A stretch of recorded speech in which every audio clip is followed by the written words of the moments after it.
सिंध हुकूमत पारां corona virus का महफूज़ रखण लाइ लॉकडाउन सबब जिते ॿिया कारोबार बंदि आहिनि उते दर्जन जा दुकान बि 39 ॾियारनि खां बंदि हुजण करे दर्जी सख़्त परेशान हुजण सां गॾु माली मुश्किलातुनि खे मुंहुं ॾेई रहिया आहिनि। ईद उल फितर सबब दर्जिन जी साल जी सभ खां वॾी सीज़न हूंदी आहे। उन्हनि ॾींहंनि में दर्जी राति ॾींहुं हिकु करे पोरियो कंदा आहिनि, पर हिन वक़्तु उन सीज़न खां त महरूम आहिनि, पर दुकान बंदि हुजण करे संदन बच्चा बुखूं काटण ते मजबूर आहिनि ऐं ॾुखियनि हालतुनि खे मुंहुं ॾेई रहिया आहिनि।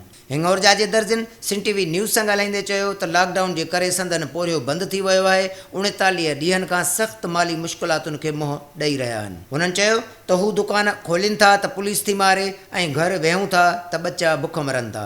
खेनि कारोबार खोलण जी इजाज़त ॾिनी वञे। असांजे बच्चन जो गुज़रान आहे, असांजो 12 महीने जो इहो ई पोरियो आहे।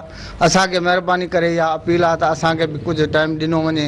जीअं महिरबानी करे हुकूमत खे अपील आहे, ॿियनि दुकाननि खे मख़सूस टाइम ॾिनो वियो आहे, ईअं असां दर्जन खे बि टाइम ॾिनो वञे त असां नंढनि नंढनि बच्चनि जी पंहिंजी रोज़ी कयूं। असां बेरोज़गार लॻा पिया आहियूं, जंहिंमें अञा ताईं हुकूमत को ताउन न थियो आहे। असांजा दुकान बंदि लॻा पिया। हुकूमत खे इलाही महिरबानी करे जेको आहे असांखे कुझु फैसिलिटी ॾिनी वञे।